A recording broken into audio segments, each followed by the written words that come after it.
Hey guys, what's up? So this week I'm doing my topic on Julius Caesar and the Roman Republic.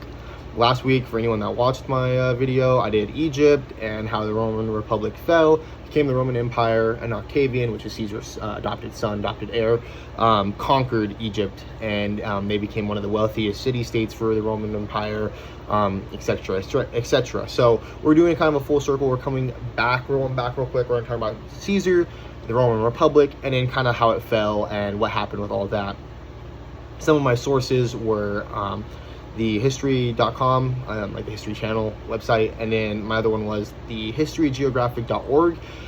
Really cool website, actually. My original plan was just do the Roman Republic and the Civil Wars and the political drama in the Roman Republic. But once I started reading the historygeographic.org and in some of the school stuff, I was like, I'm just gonna do it on Julius Caesar. Everybody knows Julius Caesar. Everyone loves Julius Caesar. At least I like Julius Caesar. I think he's a really cool guy. One of the most famous humans in the history of the world, and one of the greatest generals we've ever seen. So yeah, Julius Caesar. And I also thought it was gonna be a good idea just because it kind of backtracks what I did last week. So, anyways, Julius Caesar. He was born and raised in Spain. He was kind of born to a rich family. They said that they were descendants of Venus, which is a goddess. And yeah, so he didn't like growing up in the Roman Republic. He knew that they had a lot of issues, which I always thought when I was younger, the Roman Republic, Roman Empire were the same thing. And I always thought they were actually a pretty successful nation, which I guess in some senses they were successful. But I didn't realize how many problems that country actually had. You know, every country goes through their growing pains, and every country goes through their civil wars and their political drama. It's just natural behavior with humans. But this country was a disaster. They had constant civil wars, constant political problems, constant nations falling, or city-states, I guess, falling. Julius Caesar wanted to fix that. So he, with his charismatic behavior and his strength, he decided that he was going to rise up the political ranks. He became the governor of Spain, which was one of the city-states for the Roman Republic. That was a short-lived time, because he moved up to the council real fast. How the government worked in the Roman Republic, they had council, basically the two presidents. Put simply, they had two guys. They ran the entire nation. They ran the political side of it, and like the wealth, economy, stuff like that, and they also ran the military. They both had their own legions, but they were kind of a merged force. Below them, they had the, let me see here, the Senate. The Senate was like a group of rich aristocrats / merchants. They would advise the council. They didn't really vote on anything, but they would just advise the council and help them make decisions. Then you had the assemblies, which the assemblies were people who could vote, which were men that were free, that were in the military, and most men back then had to serve in the military, so it was pretty much just the military voting on the council for the council members. So they voted for the council. The Senate was more of a rich aristocrat thing, so they would kind of decide within themselves. It was a lot of like family moving up back in the Senate. But anyways, Julius Caesar went from governor of Spain, he moved up to the council. He became a council member, and once he got into that position of power, he made a lot of political ties with people. His other council member was Pompey, another very famous person. And yeah, so he decided to cross the Rubicon River and go over to a nation named Gaul, or Gal, I'm not sure what it's called, I think it's Gaul. Country I found out existed just about a year ago, maybe. I'd never heard of this country before then. I actually found out playing video games, so funny enough. But yeah, so I found out about this country recently, but it's basically Belgium and France, current day. And they had a lot of tribes back then still. They were a very split up nation. Just a ton of rivaling tribes. They were barely even a nation. And he shows up, and not only does he have money and a big army with him, but he also shows up with the strategy of propaganda. So he spreads propaganda throughout the nation, has all these rivaling tribes go at each other. He really takes advantage of the entire nation, and he builds up a immense wealth and military there.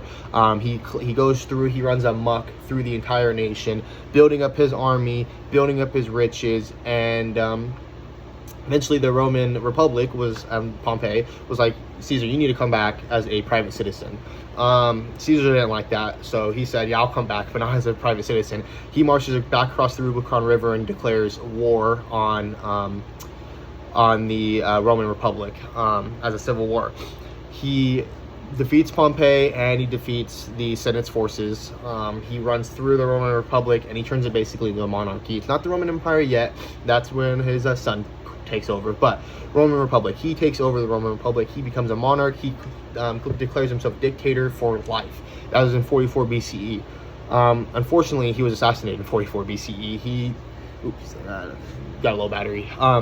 He got assassinated about a month after his declaration of dictator for life. So not his dictator for life. He was a dictator for life, but it was for about a month. So in that month period, looks like he did do some decent things. From what I read, I actually don't see too many negative things, but I mean, he only had a month to really do anything. So, it's kind of hard to screw up too much in a month. So he did reduce the country's debt. He did try to expand the nation, and he was trying to fix the economy in his reign. The Senate and some of the Senate members were very worried about his monarchist view, and they weren't putting up with it, so they assassinated him. The guys that assassinated him were Marcus Brutus, which was his second choice of heir, and then Cassius Longius. They assassinated him in the fear of his power. So that declared a even larger civil war. So they kind of were kind of counterproductive in that sense. They just caused a bigger civil war.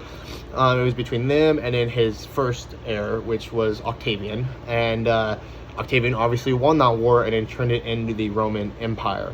So that's pretty much what happened with Julius Caesar. Obviously, there's a ton more into it if you go super into depth. But Julius Caesar, really cool guy. Some other little cool facts and stuff like that about him. The title Kaiser and Tsar, Kaiser for German kings and leaders, and Tsar for Russian kings and leaders, were both because of his name. They got it off of the name Caesar. So his name is really just in the legacy of the world.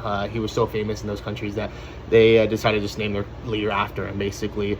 Those are some cool, that's like a cool little thing about him. Another cool thing I saw about him, he was captured by pirates when he was younger. I don't know how he made it back. I didn't find that, but he got captured by pirates. He came back and he declared that he was going to find them and execute them, and he lived through his promise. He found them and executed them. So Caesar, a very determined man.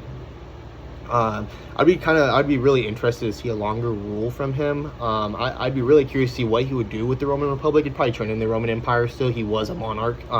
He was a dictator. So I'm not going to defend him too much, but he was trying to do things. He's on the right track of doing some things. So I'd be really interested to see where the nation would have gone with his rule, if it would have been similar to Octavian's rule, or if it would have been completely different. Who really knows? He was a very powerful general with very big ambitions. So yeah, a little disappointed that we could never see what happened with him, but really cool general.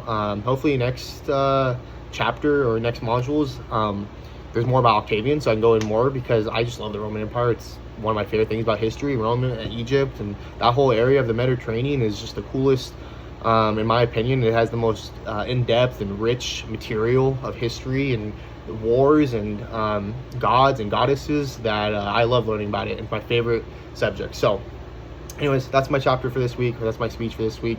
Julius Caesar, awesome guy. Highly recommend watching some stuff about him. I watch a ton of Roman gladiator movies and stuff. Who knows if they're accurate? Most of them probably aren't, but yeah, awesome dude. So do some research on him, but I hope that helps get you kickstarted. So thank you.